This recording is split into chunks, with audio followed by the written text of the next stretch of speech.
I took my dog Max to a routine checkup. Dr. Williams said, "He has a heart problem, needs surgery immediately." I paid $8,000. Max died after the surgery. When I had him autopsied, I learned his heart was perfectly healthy. Dr. Williams had been killing healthy animals and collecting insurance money. My name is David Chun. I'm 38 years old, and I just discovered that the veterinarian I'd trusted with my beloved dog's health had actually been systematically murdering healthy pets for insurance fraud. But what I learned about Dr. Richard Williams's operation would prove that Max's death was just one piece of a much larger criminal enterprise that had been targeting pet owners and their insurance policies for years, standing in the independent veterinary pathologist's office, looking at Max's autopsy report that showed his heart had been completely normal. I felt like I was staring at evidence of the most unthinkable betrayal. According to this medical examination, my 3-year-old golden retriever had died during unnecessary surgery performed on a healthy heart. But according to everything Dr. Williams had told me about Max's condition, he'd been suffering from a critical cardiac defect that would have killed him without immediate surgical intervention. The dog, who had been running, playing, and showing no signs of illness just 48 hours earlier, had been murdered by the veterinarian I'd trusted to save his life. To understand how Dr. Williams had been able to convince me to authorize unnecessary surgery on my healthy dog, I need to explain how I'd come to trust him and why. I'd never questioned his diagnosis or treatment recommendations. I'd first brought Max to Westside Animal Hospital 6 months earlier, when we'd moved to the area and needed to establish care with a local veterinarian. The clinic had excellent online reviews. Dr. Williams had impressive credentials, and the facility appeared modern and well-equipped. "Max is a beautiful dog," Dr. Williams had said during our initial appointment. "Golden retrievers are wonderful companions, but they do have some breed-specific health concerns we should monitor." "What kind of concerns?" "Heart conditions, hip dysplasia, certain cancers. The good news is that with regular checkups and preventive care, we can catch problems early and manage them effectively." Dr. Williams had seemed knowledgeable and genuinely caring during that first visit. He'd been gentle with Max, had answered all my questions thoroughly, and had explained his examination findings in detail. "Max appears to be in excellent health," he'd concluded. "His weight is perfect, his coat is beautiful, and all his vital signs are normal. I'd recommend annual checkups and keeping up with his vaccination schedule."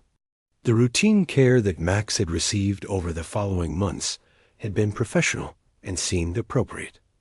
Dr. Williams had provided vaccinations, dental cleaning, and general health monitoring that had kept Max healthy and comfortable.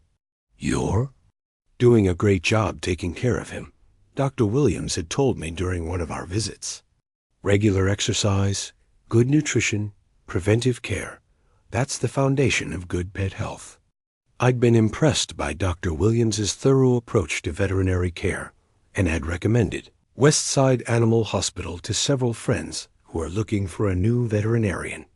"Dr. Williams really cares about his patients," I told them. "He takes time to explain everything and never tries to sell you unnecessary services."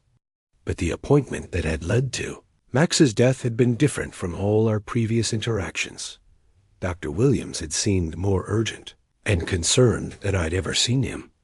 "I'm hearing something unusual in Max's heart rhythm," he'd said during what was supposed to be a routine annual checkup. "Let me do a more thorough examination."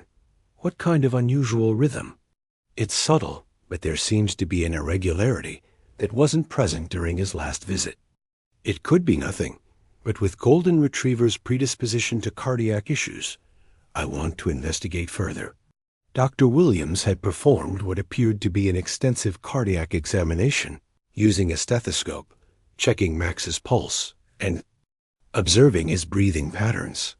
"I'm concerned about what I'm finding," he'd said after completing the examination.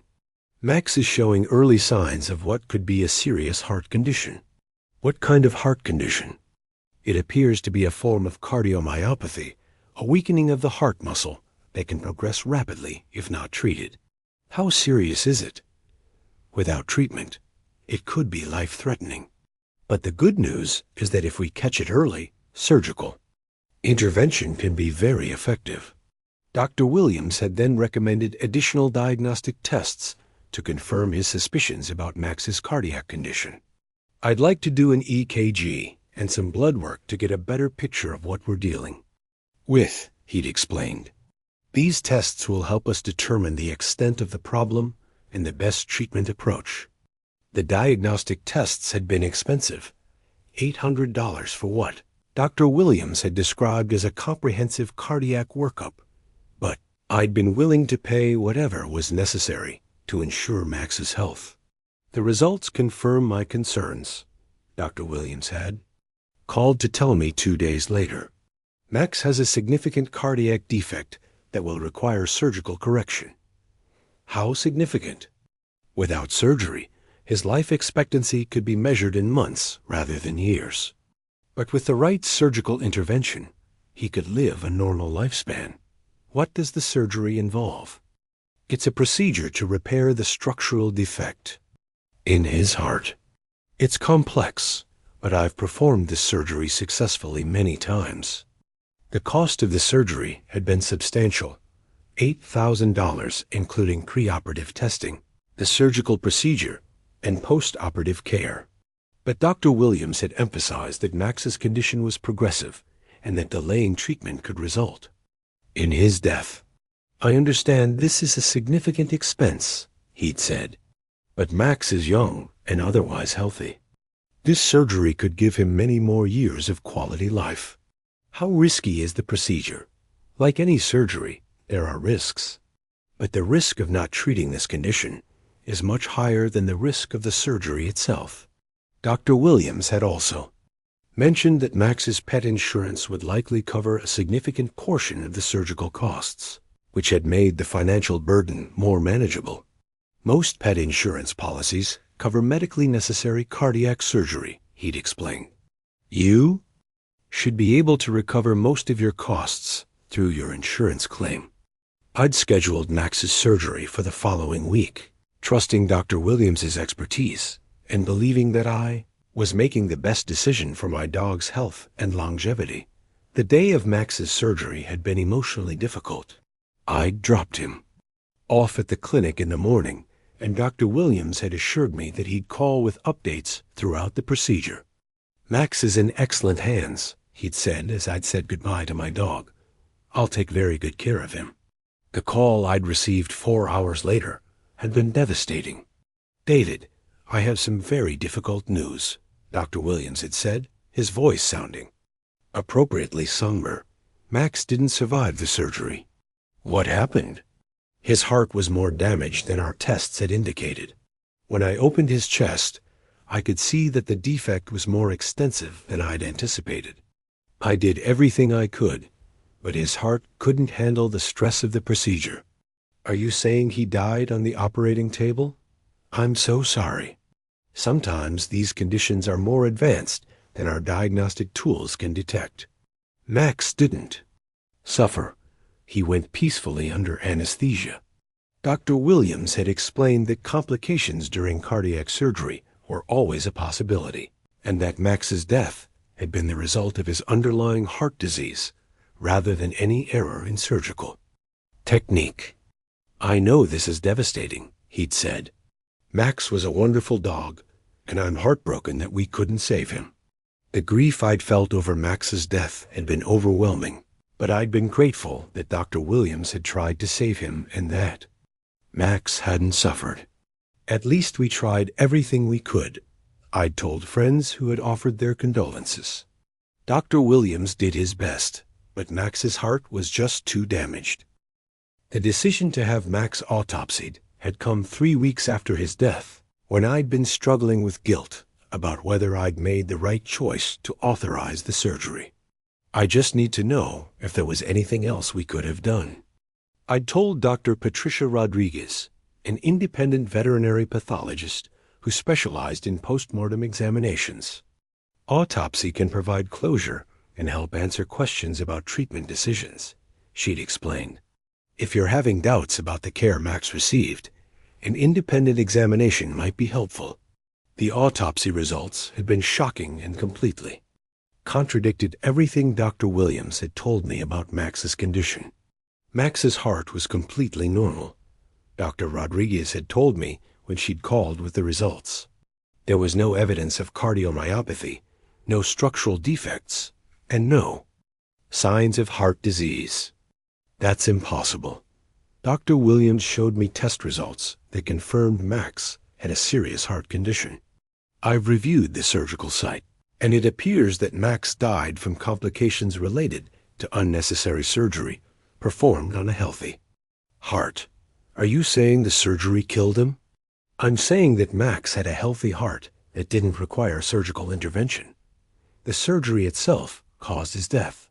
The investigation I'd begun that day revealed the scope of Dr. Williams's fraudulent operation and the systematic methods he'd used to kill healthy pets for insurance money, working with the state veterinary licensing board and an insurance fraud. Investigator named Detective Jennifer Walsh. I discovered that Dr. Williams had been operating a sophisticated pet insurance fraud scheme for over 3 years. Dr. Williams has been systematically targeting pets with high-value insurance policies. Detective Walsh explained during our first meeting. He diagnoses fake medical conditions, performs unnecessary procedures, and collects insurance payments. When the animals die, how many other pets are we talking about? We've identified at least 47 dogs and 23 cats that died under suspicious circumstances at Westside Animal Hospital over the past 3 years. The total insurance claims exceed $2.8 million. How has he avoided detection for so long? Because pet insurance companies don't typically require second opinions for emergency procedures, and most pet owners trust their veterinarian's diagnosis completely. Detective Walsh's investigation revealed Dr. Williams's methods for selecting victims and creating fake medical emergencies that justified expensive procedures. He targets pets with comprehensive insurance policies that cover major medical procedures. She explained. He performs fake diagnostic tests, creates fraudulent medical records, and convinces owners that their healthy pets need life-saving surgery. What happens during the surgery? The animals are killed during unnecessary procedures, and Williams files insurance claims for the attempted treatment of fake medical conditions.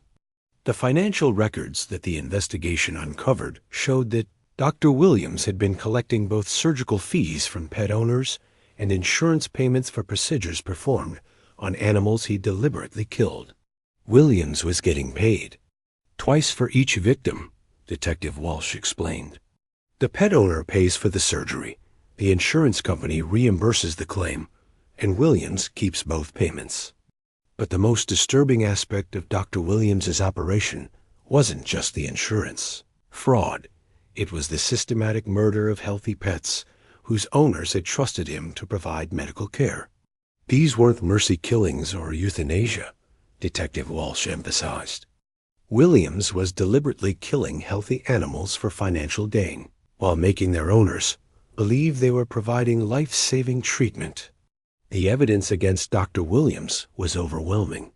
The investigation had uncovered falsified medical records, fraudulent insurance claims, and testimony from multiple families who had lost healthy pets under similar circumstances.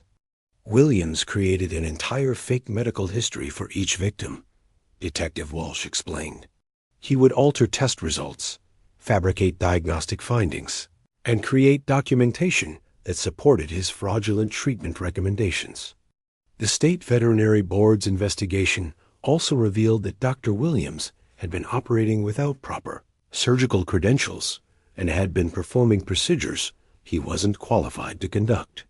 Williams was licensed as a general practitioner, but he was performing complex cardiac and orthopedic surgeries that require specialized training. explained Dr. Sarah Martinez, the state veterinary board investigator. How was he getting away with performing procedures he wasn't qualified for? Because pet owners assume that if a veterinarian recommends a procedure, he's qualified to perform it. They don't typically ask about specific surgical credentials. Dr. Williams was ultimately arrested and charged with 70 counts of animal cruelty, multiple counts of insurance fraud, and practicing veterinary medicine beyond the scope of his license. The criminal trial revealed the scope of his predatory operation and the calculated methods he'd used to exploit pet owners' love for their animals. Williams specifically targeted devoted pet owners who would spare no expense to save their animals' lives. Prosecutor Jennifer Walsh explained during her opening statement. He weaponized their love for their pets against them, convincing them to authorize procedures that killed healthy animals. The evidence presented during the trial showed that Dr. Williams had collected over $3.2 million through his fraudulent operation, including both direct payments from pet owners and insurance reimbursements. Each victim represented both animal cruelty and financial fraud, Prosecutor Walsh continued. Williams was not only killing healthy animals, he was stealing from families who were trying to provide the best possible care for their pets. Dr. Williams was convicted on all charges and sentenced to 15 years in prison. He was also ordered to pay $4.1 million in restitution to the families of his victims and permanently banned from practicing veterinary medicine.